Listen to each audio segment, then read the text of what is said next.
Why don't we start off by talking a little bit about how you see the US today? That's a very good question, okay?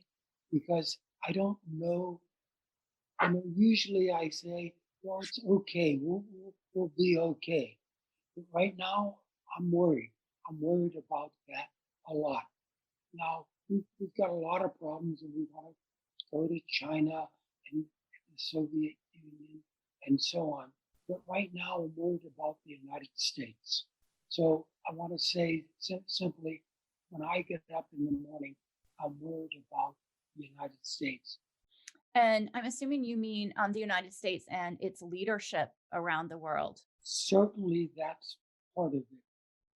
Are you worried about some of the approaches from the Biden administration currently as well that you're seeing? Yes, we'll talk about that, but that's okay. I'm worried about different things right Mhm. now. Elections. I'm worried about elections, for example.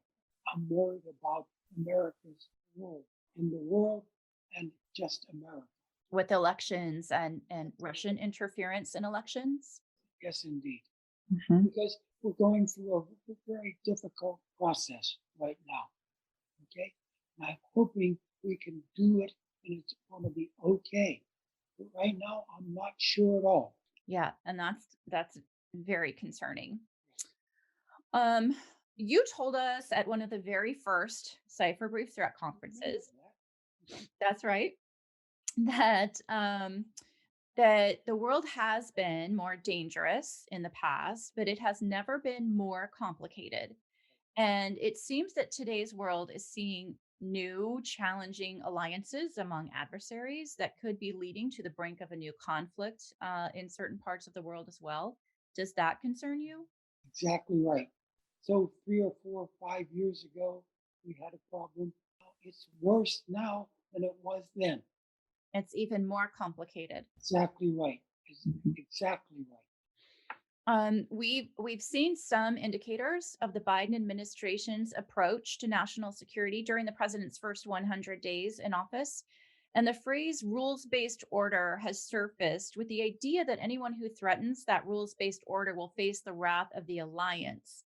Is that enough? And can we defend kind of the old constructs against China's desire to expand its global influence? Or do we need to think about alliances differently? That's a very good question. The president has to think about that a lot. Now, right now, for 100 days, he's doing better than okay. We want to talk about our friends in Europe, for example, Korea, and so on.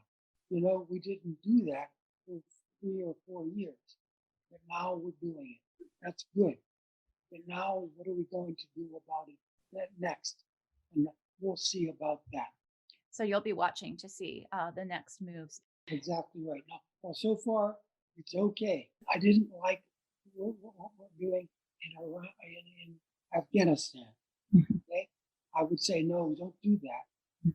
But most of the time, I think it's okay right now. Do you see military conflict in the South China Sea as a foregone conclusion? Not a foregone conclusion, but it's really worried about that. Look at China is involved in Tibet, Hong Kong, Xinjiang, and the South China Sea, and I'm worried about all of those because well, it would not be good for China that maybe we're going to say, well, I can do it. For example, in Taiwan, they shouldn't do it. Mhm. Okay, but maybe in a year or 2 or 5 years, maybe they do it, and that would be really bad. For a Chinese invasion of Taiwan? Yes, that's exactly correct. 3 or 4, 5 years ago, I wouldn't worry about that, but Mhm. now I am. Let's talk just a bit about how you think technology is going to impact future alliances. That's important, obviously, and we have an advantage. The United States is a world power. And rely on working closely with the private sector. It's exactly correct. Yeah. I did that at CIA and NSA, and it worked very well. You did lead, I think, really carved a pathway to bringing more technology, more working with the private sector. more transparency in what both of those agencies were doing when you were in the leadership position there? Exactly right. And I try to do it again and again. And when I talk about that now, I'm saying, well, that was good, and maybe I should have done more. How much of an actual threat to future US and allied national security is posed by Russia? And you mentioned in your opening comments that election interference is very concerning for you. That combined with disinformation campaign and how we've seen those campaigns effectively used in the US to divide Americans. Are those top concerns for you when you think about what's coming out of Moscow? Yes, indeed. And think about what's going on in America in our own political stability. Think about that now. I'm worried about American stability. Wow, that's different, isn't it? That's very different and concerning, not only for the US, but also for US allies. That's exactly correct. And Moscow is trying to do that. To divide. Exactly correct. You know, Clint Fox is very good at this. And he says the Russians are doing exactly what they want to do. They're achieving their goals. Exactly correct. What concerns you then, given all of these heavy national security issues? What concerns you the most these days, given how much more complicated the world has become, as you mentioned? Well, first of all, truth for the United States. That was my first problem and my last problem today. Mhm. What is truth? Um, if you could share one key thought with United States allies today, what would that be?